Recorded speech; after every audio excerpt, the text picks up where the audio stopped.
Thanks for tuning in to Dub World. If you're new to the channel, welcome. If you're returning, welcome back. Please remember to like, share, and subscribe. It helps the channel grow.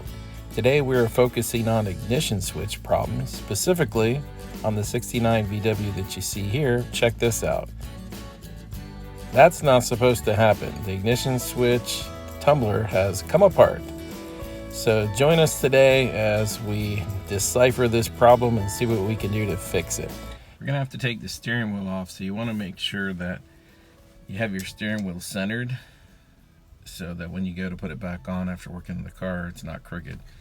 Now this car, the steering wheel is off center, so I'll be correcting that when I remove and replace the steering wheel.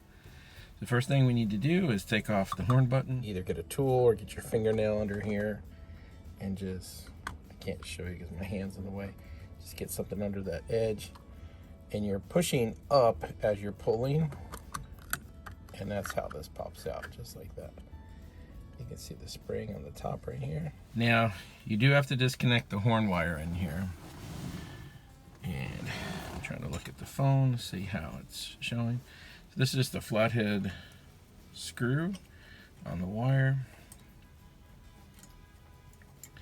Just take that screw out.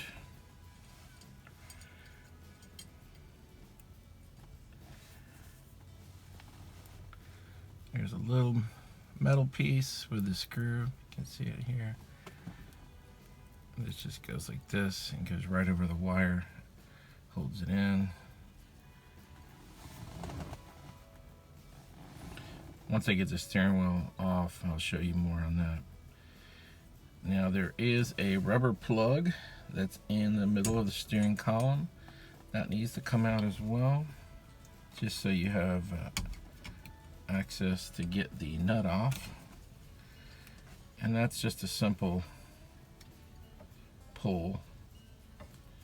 Just pull the plug over the wire. It does have a split in it, as you can see there. Pull over the wire. It's in really nice shape. It's all soft and seems like brand new.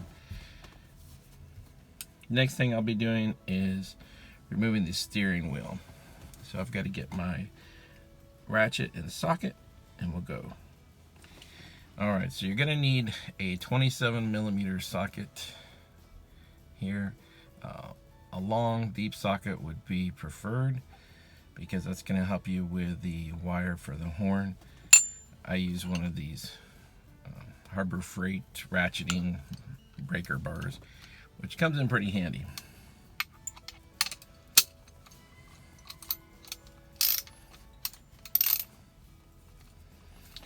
So I'm simply going to slip the horn wire inside. What I like to do is I wedge the steering wheel up against one leg and hold it with the other. Yeah, this one's a little tight, but not too bad. You shouldn't have problems getting the steering wheel off. Unless you've had a vehicle that's been sitting exposed to the elements for years, then you may have a problem. In all my years of working on Volkswagens, I've never had a Beetle where I couldn't pull the steering wheel off. A bus is another story, but thankfully we're not working on a bus. So, get the nut off. There's a washer in there too, but you simply can just grab the steering wheel, wiggle it, wiggle it, wiggle it, and there we go, and it's off. The washer's in here. Now I could have taken off the horn ring, but not necessary. Just left it in here. I'll just set the steering wheel aside. It's a good time to actually clean your steering wheel, detail it if you want. Just show you real quick on the back here. That is the cancellation ring for your turn signals. So that's what your turn signals need to turn off. So we've got 4 screws, flathead screws here. I wanted to take a moment to point out that this procedure that I'm doing should be the same on 68, 69, and 70 model Beetles. If you look to the right of the screen, you'll see a picture of the ignition switch with the wiring. So if you have one of these cars, this is the type of switch that you'll have.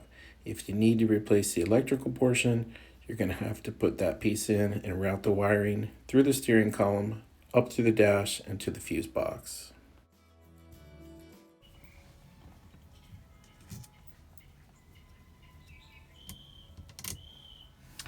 Okay, so with the turn signal switch, you're going to have an issue with the wires behind here being really tight. So you may not be able to pull this off easily. In this case, I should be able to get into this without removing it all the way. Probably gonna get in here and clean the contacts and all. But since I've got the steering wheel out of the way, I'll show you the ignition issue again. Put your key in, no problem turning it, starting it, stopping it. You pull it out, it's broken. So what's happened here, this is another ignition switch. As you can see, these pins go through the back of this lock plate. Well, this is what holds this ignition into the cylinder. And this has come undone. Hopefully I'll be able to reuse the original one because it's got the original keys. But there's the two flathead screws. That holds this little cover piece on, which needs to come off. So I'll be taking those off here.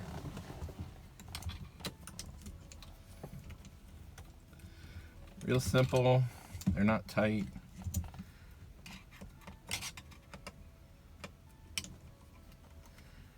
I'm probably going to have to be doing this again because of the possibility of the turn signal switch being bad. But that's something for another day, another project for another day. My main goal was to get this ignition switch fixed. So here we are, here's that plate. It is metal with two screws on it. One thing you're going to have to do is make sure that the ignition switch is not locked. You don't want the column to be locked. Okay, so because this key is broken here, we've got to rely on really being able to turn this and pull to help pull this ignition switch out.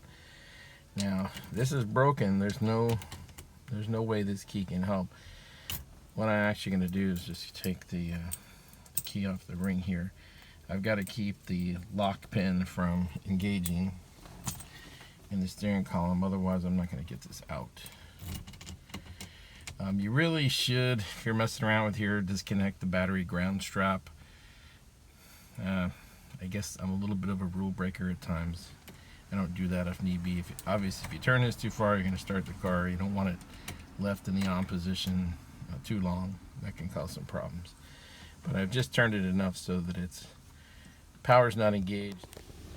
Got a wiring harness down here that runs into the back of the steering column. Anyways, this wiring is very tight, which is going to pose a problem because this Beetle's a 69, 68, 69, and 70 had a ignition switch that's very different than later model cars. The wiring is actually built into the electrical portion of the ignition switch. Alright, so I decided I'm going to pull this turn signal switch just to get it out of the way. Give myself a little more room in here. But got this little pick tool here. I'm going to try to see if I can get in here and grab onto anything. That may help me pull this out. It has to come out to a point where I'm able to push down on this release, and you can see we're not quite there yet. There we go. Whew.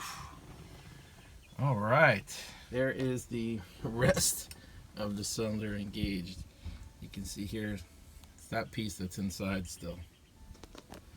Let me pull that out.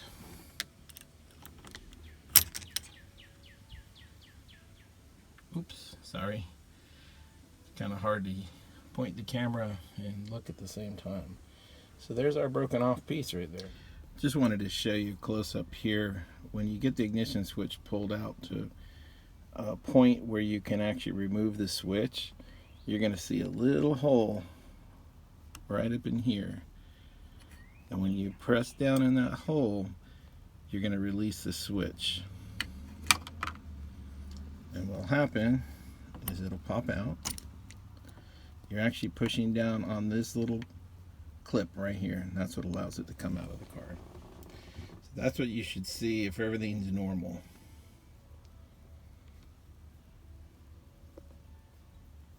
You can see the original ignition switch on the right, how it does not look like the one on the left, where the parts are hammered down to keep it attached. See that crisscross pattern there. So when I had the original ignition switch out, I was looking at it and I looked at those tabs on the back and I thought to myself, you know what, they look like they may actually be tall enough that I could hammer them down and reattach this back portion to the switch. It's exactly what I did. I put it in a vise and I hammered down those pins and it reattached this, and it looks like it's a nice strong hold. So mission accomplished. I'm going to reinstall this switch now and we'll be good to go. Don't have to worry about a used one or an aftermarket one in here. Get to keep the original key just like I wanted. So when you reinstall this switch, you've got to make sure that the pin here lines up with the hole that's in there, and this groove here, there's a little tab in there as well. It has to line up. So when you put this in, it's going to have to be like this, but you've got to make sure the key is lined up properly. In this case, now it is. So when I put that in, I'm just going to push it in till it seats. You will know if it's right if it goes in all the way. If it doesn't, you're just going to have to push it around. As you can see, this goes in all the way. And look at that. Not coming apart anymore. We fixed it. Hallelujah. So once you make sure your switch is seated in there, we're going to replace this little metal door with the 2 flathead screws. That's just the retaining cover. Then we've got to get our switch back on. Make sure your horn wire doesn't get pinched in here. Get tucked in. Pull this over. Now you've got a bunch of wires coming off the back. You want to make sure they don't get pinched in here when you're putting this back in. So just kind of look around as you're seating it in here. Should sit nice and flush. If nothing's been pinched, it should be fine. Get your little screws. And what I would recommend is just starting these as they start to grab, really. Just do a crisscross pattern. You want to try to pull this in evenly. You do want to wait to put the rubber plug in until you get your steering wheel back on.